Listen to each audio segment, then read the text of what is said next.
새들이 왜 원을 그리며 날아가는지 궁금한 적이 있나요? 그건 바로 열 때문이에요. 열은 땅에서 솟아오르는 따뜻한 공기의 큰 거품과 같아요. 바람이 부는 날 연을 날려서 연이 오르락 내리락 하는 것을 본 적이 있으세요? 바람이 차갑지 않고 따뜻하며 연 대신 새나 글라이더를 타고 있다고 상상해보세요. 그 따뜻한 바람이 바로 상승 온난 기류일 거예요. 열은 태양이 지구를 가열하고 지면에 가까운 공기가 따뜻해져 상승하기 시작할 때 발생해요. 이렇게 되면 새와 글라이더가 타고 하늘로 올라갈 수 있는 상승 기둥이 만들어지죠. 바람을 이용해 연을 날리는 것처럼 새는 날개를 크게 펄럭이지 않고도 열을 이용해 날아오를 수 있어요. 열선 안쪽을 돌며 에너지를 많이 소모하지 않고도 점점 더 높이 올라갈 수 있죠. 특히 이 원그리며 비행하기 모드를 자주 사용하는 조류는 매, 독수리와 같은 대형 맹금류예요. 이 새들이 하늘에서 빙글빙글 돌면 그냥 거기 매달려 있는 것처럼 보이지만 사실은 열을 내기 위한 거예요. 새들이 지치지 않고 더 높이 올라가면 먹이를 더 쉽게 찾기도 하고 하늘 위 좋은 위치에서 포식자를 조심할 수 있기 때문에 도움이 돼요. 곤충 같은 날아다니는 다른 동물에게도 온난기류는 중요합니다. 많은 새들이 함께 원을 그리며 날아다니는 걸 볼 수 있어요. 서로 붙어 있으면 더 많은 에너지를 절약할 수 있죠. 기러기 같은 일부 새들은 힘을 절약하기 위해 V자 모양으로 이동하는 경향이 있습니다. 흥미로운 점은 무리의 모든 새들이 번갈아가며 V자 대열을 이끈다는 거예요. 비행을 하다가 맨 앞에 있던 새가 지쳐서 뒤로 떨어지면 다른 새가 그 자리를 대신해 리더가 됩니다. 이렇게 하면 모든 새가 휴식을 취하고 에너지를 절약할 수 있어요. 열은 뇌우와 같은 강력한 폭풍을 일으킬 수도 있어요. 때때로 새들이 원을 그리거나 V자 모양으로 날아가는 것을 볼 수 있는데 이는 폭풍이 다가오고 있음을 감지하기 때문이에요. 악천후는 저기압과 함께 오기 때문에 이런 일이 발생하죠. 저기압은 대기 중 기압이 주변 지역보다 낮은 것을 말해요. 기압이 떨어지면 공기가 움직여 바람을 일으킬 수 있어요. 공기 중에 수분이 충분하면 저기압으로 인해 뇌우, 폭우, 허리케인까지 발생할 수 있죠. 철새는 예민한 청각과 시각을 이용해 기상 조건의 변화를 감지하는 경우가 많습니다. 폭풍우가 다가오면 기압, 풍속, 기온의 변화가 생겨 새들의 행동에 영향을 미칠 수 있어요. 다른 동물들도 악천후가 다가올 때 흥미로운 행동들을 보여요. 소와 다른 가축들은 폭풍이 몰아치는 동안 따뜻함과 보호를 위해 무리를 지어 모여들어요. 또한 소는 폭풍이 불기 전에 불편함을 덜기 위해 들판에 눕는 것으로도 알려져 있어요. 아니면 적어도 여러분이 들어본 뭔가가 있을지도요. 이 소떼에 대해 들어본 적 있으세요? 소는 폭풍이 다가올 때 기압이 낮아지는 것을 느낄 수 있기 때문에 날씨를 예측하고 누워있는 거라는 믿음이 있습니다. 하지만 이 생각을 뒷받침할 증거가 충분하지 않기 때문에 과학은 아직 이를 확인하지 못했어요.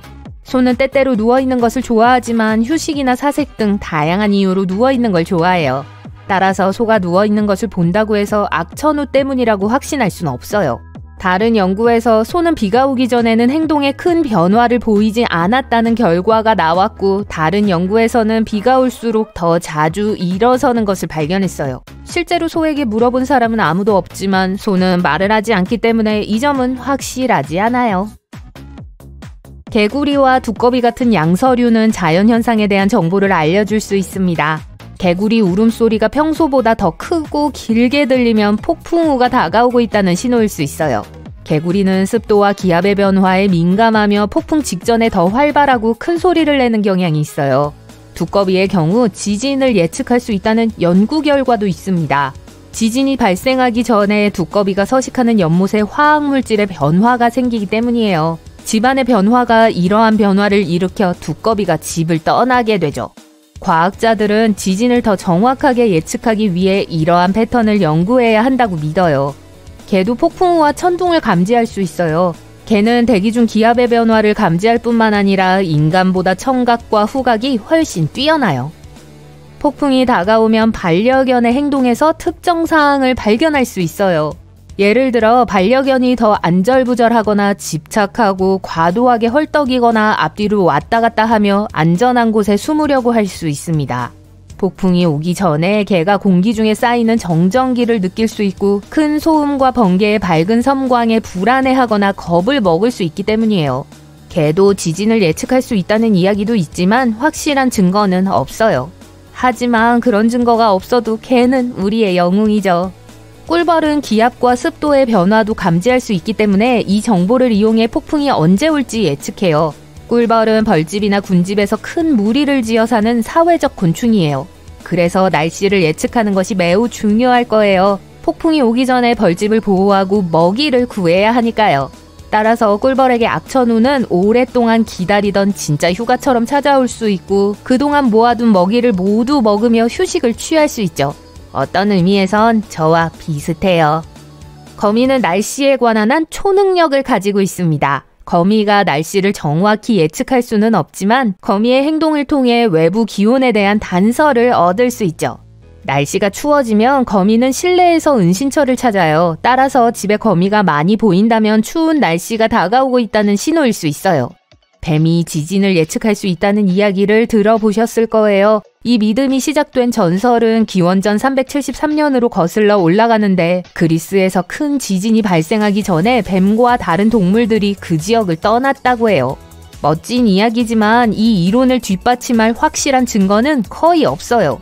과학자들은 뱀과 다른 동물들이 초기 파동을 더 잘 느낄 수 있기 때문에 사람보다 몇 초 먼저 지진을 감지할 수 있다는 사실은 인정해요. 하지만 며칠 전에 미리 감지할 수 있는지는 아직 확실하지 않아요. 양과 양들의 육감은 어떨까요? 양은 육감을 통해 비나 눈을 예측할 수 있어요. 양은 폭풍이 몰아치기 전에 서로 단단히 모여서 체온을 유지하거나 날씨로부터 몸을 보호해요.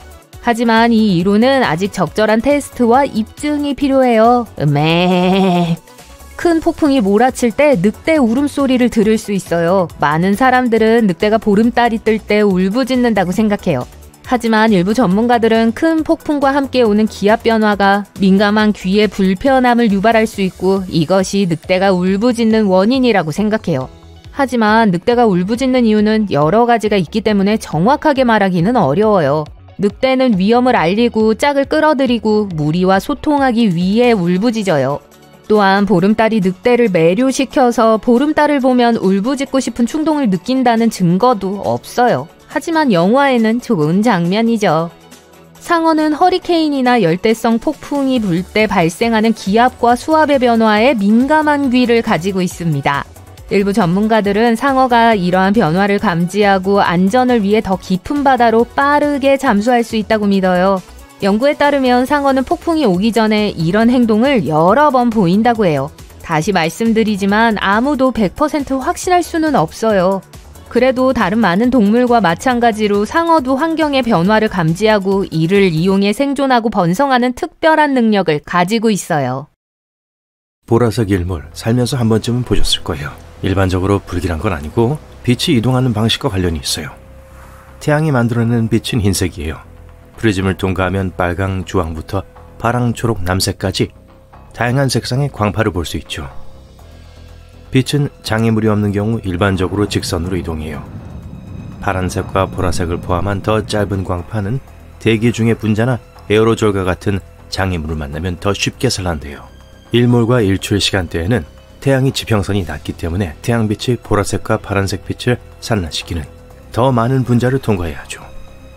이때 눈이 포착하는 색은 노란색, 주황색, 빨간색이에요. 하지만 적절한 조건이 갖춰지면 화려한 보라색 하늘을 볼 수 있어요. 때때로 보라색 하늘은 허리케인, 산불 또는 먼지 폭풍 등 훨씬 더 무서운 이유로 나타날 수 있어요. 공기 중의 수증기 농도가 증가해서 빛이 평소보다 더 많이 산란되기 때문이에요. 먼지, 석양, 낮게 깔린 구름도 모두 이 자연스러운 쇼에 기여해요. 해질녘에는 아직 빛이 충분하면 하늘이 주황색과 빨간색으로 변해요. 그런 다음 분홍빛을 발산하며 위에 짙은 파란색 하늘과 섞이죠. 이제 분홍색과 파란색을 섞으면 어떻게 되는지 기억하시나요? 보라색이 되죠. 모든 허리케인이 하늘을 보라색으로 만드는 것은 아니에요. 허리케인이 발생할지 예측한 것은 무지개를 예측한 것과 같아요. 하지만 사람들은 몇 차례의 대형 허리케인이 하늘을 보라색으로 물들였다고 보고했어요. 녹색 하늘은 보라색 하늘만큼이나 화려해 보이지만 실제로는 위험을 알리는 신호이기도 해요. 보통 청둥번개, 우박, 토네이도가 근처에 있다는 것을 알려주는 신호예요. 이 독특한 색은 노란색 태양 광선이 폭풍 구름에서 나오는 파란색 빛과 혼합되어 나타나는 결과예요. 자, 상쾌한 바람을 맞으며 바닷가에서 멋진 하루를 즐기고 있는데 갑자기 바닷물이 엄청난 속도로 밀려오기 시작합니다. 이건 해변에서 최대한 빨리 멀리 도망치라는 신호예요. 쓰나미가 다가오고 있다는 뜻일 가능성이 높아요. 신속하게 대응하면 생존 가능성을 극대화할 수 있어요. 해수면이 상승하고 있지만 그 정도가 심하지 않다 해도 쓰나미가 다가오고 있다는 또 다른 신호일 수 있어요. 쓰나미는 40%의 확률로 발생하며 들어오는 물이 첫 번째 쓰나미 파도예요. 더 크고 위험한 다음 쓰나미는 보통 약 10분 후에 이어져요. 쓰나미의 또 다른 특징은 큰 소리와 함께 도착하는 것을 좋아한다는 거예요. 사람들이 이를 천둥, 기관차 소리, 헬리콥터 소리 또는 굉음으로 묘사해요. 해변에 고르지 못한 물길이 보이나요? 물에서 멀리 떨어져 있는 것이 가장 좋아요. 수면 아래에 매우 위험할 수 있는 이한류가 있을 수 있어요. 때때로 파도가 이상한 방식으로 해안에 부딪히면서 이한류가 형성되기도 해요. 파도가 이상하게 부서지거나 다른 물과 다른 색을 띠는 부분이 보일 수 있어요. 해초가 사방으로 무작위로 흩날리는 것도 이한류의 또 다른 경고 신호예요. 이한류에 휩쓸리게 되면 물 위에 떠있도록 노력하되 물살을 거스르려고 하지 마세요. 소중한 에너지만 낭비할 뿐이니까요. 도움을 요청하는 소리를 지르며 해변을 따라 떠내려가세요. 조류에서 벗어나면 대각선으로 헤엄쳐서 해안으로 향하세요. 다음에 하늘에서 원뿔 모양의 구름을 발견하면 대피소를 찾아야 할 때라는 것을 기억하세요. 그 상태가 계속 유지된다면 심한 폭풍이 다가오고 있다는 뜻이에요. 하지만 그런 모양의 구름이 빙글빙글 돌기 시작하면 토네이도로 변하기 직전이란 뜻입니다. 근처에 벌들이 있다면 그들은 언젠가 큰 문제로부터 여러분을 구해줄 수 있어요. 열심히 일하는 이 작은 녀석들은 폭풍이 다가오고 있다고 느끼면 평소보다 더 활발하게 움직여요. 폭풍이 몰아치기 전에 더 많은 꿀을 모으기 위해 속도를 높이죠. 그리고 일단 꿀을 다 모으고 나면 폭우가 내리기 15분 전에는 폭우가 올 조짐이 보이지 않더라도 항상 벌집으로 돌아와요. 그 비결은 폭풍 구름에 쌓인 정전기를 포착할 수 있는 매우 민감한 등쪽 털에 있어요. 수세기 동안 사람들은 큰 지진이 발생하기 며칠 전에 동물들이 이상하게 행동한 것을 알아챘어요. 개는 끊임없이 짖고 젖소는 젖을 멈추며 두꺼비, 쥐, 뱀은 집을 떠나요. 동물은 인간이 느끼지 못하는 작은 초기 충격파를 느낄 수 있는 것 같아요. 과학자들은 이에 대한 정당한 설명을 찾기 위해 끝없는 테스트와 실험을 진행했어요. 지금까지도 이 미스터리를 설명하기 위해 노력하고 있죠. 공기 중에서 오존 냄새를 맡을 수 있나요? 뇌우가 다가올 때 가장 뚜렷하고 매운 냄새를 맡을 수 있어요. 번개의 전하로 인해 높은 고도에서 자유롭게 방출되기 때문이죠. 또 다른 기분 좋은 비 냄새는 페트리코 냄새예요. 빈부는 식물, 나무, 콘크리트, 아스팔트 위에 분자를 깨우는데요. 그 향이 사방으로 퍼지는 거예요. 심지어 입안에서 그 냄새를 느낄 수도 있어요. 번개가 치면 공기 중의 모든 양이온이 오존 및 침과 섞이게 돼요. 그래서 씁쓸한 금속 맛이 나는 거예요. 번개가 치려고 할 때 근처에 있는 금속 물체에서 기괴한 딱딱거리는 소리, 윙윙거리는 소리, 진동하는 소리가 들릴 수 있어요. 손바닥에 땀이 나기 시작할 수도 있고요. 머리가 쭈뼛 서는 것을 느낄 수도 있어요. 이는 행동을 하라는 분명한 신호고 그 행동은 바로 목숨을 걸고 뛰는 거예요. 양전하가 우리 몸을 통과해서 폭풍의 음전하를 띠고 있는 부분을 향해 도달하려고 하는 거예요. 장담하건대 여러분은 그러한 전하를 만나고 싶지 않을 거예요. 빠르게 도달할 수 있는 대피소가 보이지 않는다면 주변의 물체보다 몸을 작게 만들어 보세요. 우산을 내려놓고 철조망, 금속 파이프, 난간, 기타 금속성 물체로부터 멀리 떨어지세요. 그리고 바닥에 납작하게 눕지 마세요. 땅은 젖어 있을 가능성이 높아서 전기가 잘 통해요. 집 옆 아스팔트에 갑자기 갈라진 틈이 보이면 싱크홀 경고 신호일 수 있어요. 집 내부를 점검하세요. 문이 걸리기 시작하나요? 아니면 벽과 천장이 만나는 곳에 틈이 생기진 않나요? 고르지 않은 부엌 캐비넷과 서랍, 기울어진 바닥, 경사가 시작되는 계단, 비가 올 때마다 새는 물, 어긋난 금형 등은 모두 싱크홀이 곧 생길 수 있다는 신호예요. 싱크홀이 확실한지, 얼마나 위험한지 확인하려면 엔지니어링 회사에 문의해야 돼요. 이미 싱크홀이 있는 것을 발견했다면 싱크홀이 있는 곳에서 멀리 떨어져 있어야 하고요. 울타리를 치거나 밧줄로 묶어 다른 사람에게 덜 위험하도록 하세요. 싱크홀을 고치려면 전문가의 도움이 필요해요. 일부 화산은 폭발하려고 할 때 비명을 지릅니다. 이전에 종종 발생하는 작은 지진은 윙윙거리는 소리를 내요. 대부분 사람의 귀에는 들리지 않지만 때로는 땅에서 이상한 울림이나 쉿 하는 소리로 들릴 수 있는 주파수에 도달하기도 해요. 이 소음을 조화 진동이라고 하는데요. 일부 화산에서는 마그마 기포가 지각의 틈새를 통과할 때 진동하는 소리지만 항상 그런 건 아니에요. 과학자들이 이러한 화산 비명 소리의 원인을 정확히 파악한다면 화산 폭발에 대한 제한적인 조기 경보 시스템을 만들 수 있을 거예요. 야생에 있다면 개울, 시냇물, 강물의 수위에 주의를 기울이세요. 비가 내리는 중에도 수위가 빠르게 낮아진다면 산사태가 임박했다는 신호일 수도 있어요. 그리고 희미하게 울리는 소리나 바위가 서로 부딪히는 것과 같은 비정상적인 소리가 들리면 잔해가 다가오고 있다는 신호일 수도 있어요. 즉시 안전한 곳으로 대피하라는 신호입니다. 지금 당장요. 안녕하세요, 손님 여러분. 밝은 면 수족관에 오신 것을 환영합니다. 이제 여러분은 가장 위험한 바다 해양 생물들을 보게 될 거예요. 하지만 제 말을 오해하지 마세요. 해변을 산책하다가 이 수중 생물을 만나는 것도 가능합니다. 그러니까 지금 주의 깊게 봐두면 재앙을 피할 수 있을지도 몰라요. 이건 물고기일까요? 돌일까요? 이 물고기는 일반적으로 스톤피쉬라고 알려져 있지만 쏨뱅이라고도 불립니다. 다이빙을 하고 수중을 관찰하는 것에 관심이 있다면 이미 눈치채지 못한 채로 지나쳤을 수도 있어요. 겉모습은 회색빛과 얼룩덜룩한 모습 때문에 실제의 돌과 구별하는 것은 거의 불가능합니다. 특히 뿌연 스노클 고글을 쓰고 있다면 조심하는 게 좋을 거예요. 그렇지 않으면 스톤피쉬는 가장 독성이 강한 물고기로 알려져 있기 때문에 불행한 결과를 초래할 수도 있어요. 비록 몇몇 종류의 스톤피쉬가 강에서 사는 것으로 알려져 있지만 대부분은 열대 태평양과 인도양 근처의 산호초에서 발견됩니다. 바늘처럼 생긴 등 지느러미 가시는 방해를 받거나 위협을 받을 때 튀어나와 독을 주입해요. 스톤피쉬에 쏘이는 가장 흔한 이유는 수영하는 사람들이 자신도 모르는 사이에 밟기 때문입니다.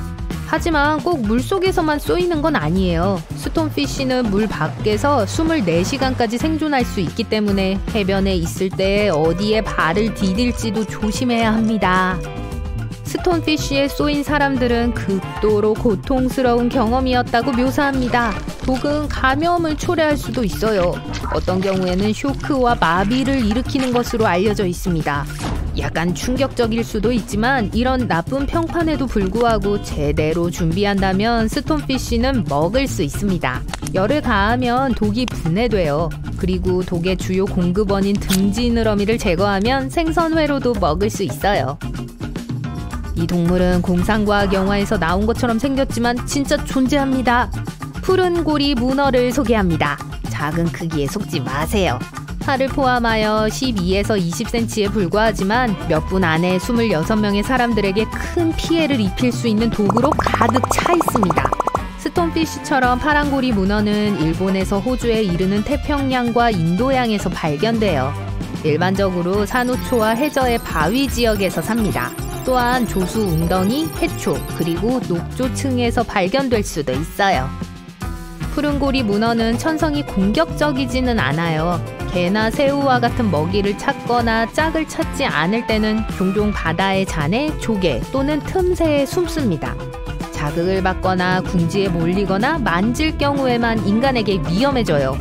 위협을 받으면 밝은 노란색으로 변하고 잠재적인 포식자들에 대한 경고 표시로 온몸에 푸른 무지갯빛 고리가 나타납니다. 물린 자국이 보통 눈에 띄지 않기 때문에 너무 늦을 때까지 물린 것을 깨닫지 못할 수도 있어요. 푸른고리 문어의 독은 어지럼증, 감각이나 운동 능력의 상실, 그리고 궁극적으로 마비를 일으킬 수 있습니다. 그러니까 절대 만지지 않는 것이 좋고 발견한다면 서둘러 물러서는 것이 좋아요. 아니요, 이건 꽃다발이 아니에요. 그러니까 분홍색 튜브 같은 것 중 하나를 골라 냄새를 맡으려고 하지 마세요. 여러분의 눈 앞에 있는 것은 꽃성게라고 불리는 해양 동물입니다. 멋지게 보일 수도 있지만 외모에 속지 마세요.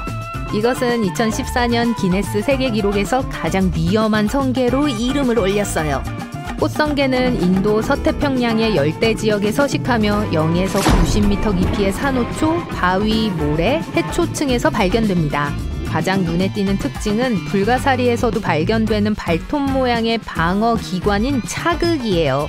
꽃성게가 다른 성게와 다른 점은 이름에서 알 수 있듯이 차극이 꽃과 비슷하고 보통 분홍빛 흰색에서 노란색을 띤 흰색의 가운데 보라색 점이 있다는 사실입니다. 이 꽃 아래에는 짧고 뭉툭한 가시가 숨어 있어요. 비록 많은 바다 성게가 가시를 통해 독을 전달하지만 꽃성게는 차극이나 꽃을 통해 독을 전달해요. 방해받지 않는다면 이 꽃의 끝은 보통 둥근 컵 모양으로 확장됩니다. 그 표면에는 위협을 감지할 수 있는 작은 센서가 있어요. 일단 위협 대상에 접촉하면 이 꽃들은 즉시 다치고 독을 주입하기 시작합니다. 이상한 것은 꽃의 작은 발톱이 때때로 줄기에서 떨어져 나와 접촉 지점에 붙어있고 그것을 만진 사람에게 몇 시간 동안 계속해서 독을 주입할 수 있다는 겁니다. 녹은 라즈베리 아이스크림의 거대한 웅덩이처럼 보이죠? 그럼 좋겠죠. 이건 사자갈기 해파리로 자이언트 해파리, 머리카락 해파리, 북유령 해파리로도 알려져 있습니다. 차가운 물을 선호하기 때문에 대부분 북극, 북대서양, 그리고 북태평양에서 발견됩니다. 하지만 브리튼제도 주변과 스칸디나비아 바다에서도 발견할 수 있어요. 사자갈기 해파리는 알려진 해파리 중 가장 큰 종 중 하나입니다. 길이가 3m에 이르는 긴 머리카락 같은 촉수에서 그 이름을 얻었죠. 비록 사자갈기 해파리의 평균 종 직경은 약 50cm이지만 때때로 직경이 2m 이상에 도달할 수 있습니다. 기록된 가장 큰 사자갈기 해파리는 1865년 매사추세츠 해안에서 발견됐어요. 그것은 촉수의 길이가 36m였고 지름이 2m였어요. 이해를 돕기 위해 이것은 대왕고래보다 더 깁니다. 사자갈기 해파리는 촉수를 바깥으로 뻗고 먹이를 잡기 위해 덫을 만들어 사냥을 합니다. 약 1200개의 따가운 촉수를 가지고 있기 때문에 물고기가 빠져나오려면 매우 운이 좋아야 할 거예요. 사자갈기 해파리의 침은 보통 생명에 위협이 되지 않지만 매우 고통스러울 수 있기 때문에 여전히 촉수 가까이로 헤엄치는 건 피하는 게 좋습니다. 만약 해변에 떠밀려온 것을 보더라도 만지지 않는 게 좋아요. 해안에 떠내려온 지 한참 후에도 여전히 침을 쏠 수 있기 때문이에요. 재미있는 사실, 사자갈기 해파리는 셜록 홈즈 이야기 사자갈기의 모험에서 용의자로 등장합니다. 걱정하지 마세요. 스포일러는 없어요. 지금 보고 있는 마지막 해양동물은 바다뱀입니다. 네, 뱀장어와는 달라요. 확인된 바다뱀은 69종이 있습니다. 대부분 인도양과 태평양의 열대와 아열대 수역에서 발견되고 수백만 년 동안 존재해왔어요. 편의상 과학자들은 모든 종의 바다뱀을 두 가지 범주로 분리했습니다. 진짜 바다뱀과 바다 크레이트예요. 진짜 바다뱀은 거의 모든 시간을 바다에서 보내는 반면 바다 크레이트는 땅에서도 얼마간의 시간을 보낼 수 있습니다. 만약 해변에서 뱀을 본다면 꼬리를 보고 그것이 육지뱀인지 바다뱀인지 구별할 수 있어요. 꼬리가 노처럼 생겼다면 바다뱀이에요. 하지만 두 경우 모두 거리를 두세요. 모든 바다뱀은 아가미가 없기 때문에 숨을 쉬기 위해 규칙적으로 수면에 올라야 합니다. 그래서 수영을 하다가 우연히 만날 수 있는 거예요. 만약 그렇게 된다면 대부분의 바다뱀은 보통의 코브라나 방울뱀보다 더 많은 독을 가지고 있기 때문에 가능한 한 빨리 헤엄쳐 나가는 것이 좋습니다. 하지만 자극을 받았을 때만 공격하기 때문에 물리는 건 매우 드문 일이에요. 바다뱀에 대한 멋진 사실이 하나 더 있어요. 바다뱀은 바다에서 출산하는 유일한 파충류입니다. 대부분의 바다뱀은 알을 몸 안에 간직하고 수영하는 동안 거의 완전히 형성된 뱀을 낳아요. 하지만 노란 입술 바다 크레이트는 예외입니다. 알을 낳기 위해 육지로 올라가죠. 맨 처음에 소개한 스톤피쉬 기억나세요? 바다뱀의 사냥감이에요. 다 먹이사슬의 원리죠. 아래에서 우르렁거리는 소리가 느껴져요. 아니요, 여러분의 배 말고요. 낮고 불길해요. 위로 올려다보니 땅 위에 걸려있는 이상한 불빛이 보여요. 하늘 높이 떠있는 반짝이는 빛의 공 같아 보여요. 목이 말라서 침을 꿀꺽 삼켰어요. 사람들은 이걸 지진 발광이라고 불러요. 이 현상에 대한 이해는 아주 적으나 목격자들은 다양한 모양과 크기로 이 현상을 보았다고 했어요. 이것은 불빛 공, 판번개, 띠, 그리고 하늘의 지속적인 빛의 형태일 수 있어요. 곧 강한 지진이 뒤따르죠. 과학자들은 왜 이런 불빛들이 나타나는지 설명하지 못하며 항상 증명하지 않죠. 어떤 사람들은 대기 중으로 방출된 지하가스의 반응이라고 믿어요. 아니나 다를까 지진이 시작돼요. 운이 좋네요. 하지만 예상보단 강하지 않군요. 당은 흔들리지만 균형을 유지할 수 있을 정도네요. 시작과 동시에 갑자기 멈춰서 여러분은 집으로 걸어가요. 집에 가는 길에 섬광을 보고 채찍 휘두르는 소리가 들려요. 번개가 방금 여러분이 서 있던 곳 근처에 홀로 있던 나무를 강타했어요. 불이 붙었고 불기둥이 하늘로 치솟고 있어요. 아직도 비는 오지 않고 불기둥은 점점 더 커져요. 여러분은 불 토네이도 같은 것에 대해 들어본 적이 있나요? 이런 현상은 기압의 차이로 바람이 지면 가까이의 원안에 갇힐 때 발생해요. 이런 작은 토네이도는 보통 쉽게 알아차릴 수 있죠. 작은 돌무더기, 먼지, 모래, 그리고 나뭇잎들이 공중으로 솟아오르고 빠른 원을 그리며 날기 시작해요. 하지만 그러다가 만약 근처에 화재의 근원이 있다면 깔때기가 불을 잡아 풀무처럼 더 강하게 불 수 있어요. 불길이 빙글빙글 돌면서 점점 더 높아지다가 결국 소용돌이 치고 불타는 탑을 만들어요. 다행히도 불 토네이도는 수명이 짧고 보통 큰 피해를 입히지 않아요. 하지만 저 나무 밑에서 폭풍을 피하려고 하지 마세요. 플로리다와 캐리비안 해안의 일부 지역에서 이 특이한 식물을 발견할 수 있어요. 겉으로는 전혀 특별해 보이지 않죠? 회색 몸통, 녹색잎, 그리고 작은 사과와 비슷한 과일. 여러분이 기억해야 할 것은 절대로 이 사과를 따지 말고 특히 비가 올 때 나무 옆에 서 있지 말라는 거예요. 이건 세계에서 가장 위험하다고 알려진 만찢는 나무예요. 몸통, 나무 껍질, 나뭇가지, 그리고 열매에는 독이 있는 액이 들어있어요. 이 부식성 산성 액체 한 방울이면 피부를 해칠 수 있어요. 많이요. 나무가 이 액을 분비할 수 있어요. 그리고 만약 실수로 이걸 만졌다면 손에 화상을 입을 위험이 있어요. 비가 오면 물방울이 나무에서 떨어지고 독과 섞여요. 또 물이 나무 껍질에서 튀어 피부에 묻을 수 있어요. 그래서 근처에 서 있으면 안 돼요. 주변에 자라는 다른 건목이나 버섯은 거의 없고 동물들은 이 나무들을 피하고 사람들은 이걸 자르지도 않고 과일을 따지 않아요. 이 나뭇가지로 모닥불을 피울 수 없어요. 타는 나무는 눈에 손상을 입힐 수 있는 유독성 연기를 내뿜어요. 현지인들은 이 나무를 잘 알지만 관광객들과 여행객들은 잘못하다가 다칠 수 있어요. 그래서 대부분의 만치리 나무는 페인트로 표시되어 있거나 경고 표지가 있어요. 베네수엘라 서부 카타툼보 강 근처에 사는 주민들은 거의 매일 밤 번개를 보기 때문에 번개를 두려워하지 않아요. 오후 7시경에 시작되어 새벽까지 끝나지 않죠. 끊임없이 치는 카타툼보 번개는 2010년 1월부터 3월까지 몇 달 동안 멈춘 적이 한 번 있어요. 아마도 가뭄 때문이었을 거예요. 아니면 전화가 다 떨어졌던 걸 수도 있어요.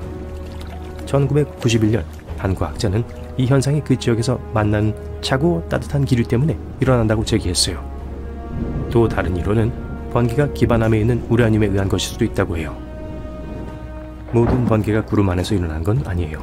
지저분한 폭풍우라고 불리는 희귀한 현상이 있어요. 번개가 화산 위에서 발생하는 건데 가장 유명한 건 일본에 있어요. 거의 매일 분출하고 공중으로 검은 구름을 높이 내뿜죠. 그래서 엄청나게 무서운 화산 구름인데 거기다가 번개까지 있어요. 우후! 보통의 번개는 폭풍우 동안 얼음 결정이 서로 부딪힐 때 일어나요. 지저분한 폭풍우 속에서 화산재 조각들이 충돌해 마찰을 일으켜 하늘에 불을 붙이죠. 지구상에서 가장 덥고 가장 건조한 곳 중 하나인 아프리카의 다나킬 사막에서는 기온이 종종 화씨 50도 이상으로 올라가요. 이 세상이 아닌 풍경에는 염소와 유황과 같은 유독가스를 내뿜는 활화산과 간헐천이 많이 있어요. 그 활기찬 녹색, 강청색과 노란색의 물은 모두 마그마에 의해 데워진 비와 바닷물이에요. 여기서 한 발짝 잘못 내디디면 여러분 영원히 죽은 목숨이에요. 이것은 2009년 6월에 일어났어요.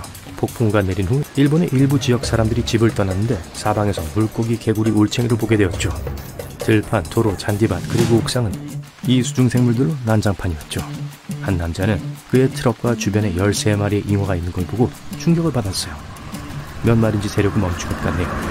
이 기괴한 비가 어디에서 왔는지 아무도 확실히 알지 못해요. 하지만 가장 인기 있는 이론은 강력한 용오름이 이 모든 생물들을 들어올린 거라고 주장해요. 그러고 나서 이걸 상층 대기로 운반해서 아래에 있던 아무것도 모르고 있는 사람들에게 생물들을 떨어뜨린 거죠.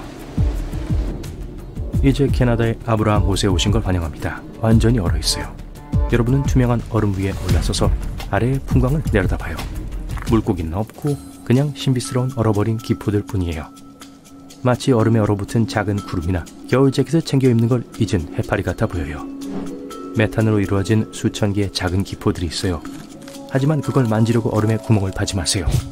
메탄은 가연성이 아주 높아요.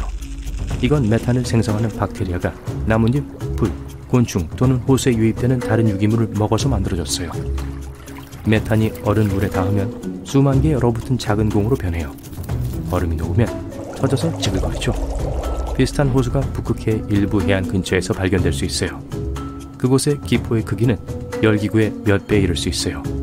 확실히 아름답지만 사실 안전하지 않죠. 다음 충격적인 호수는 인도네시아에 있어요. 자바 섬입니다. 풀과 나무가 우거져 있는 장엄한 화산에 왔어요. 화산은 잠들어 있는 것 같지만 연기가 쏟아져 나오고 있어요. 정상에 올라요.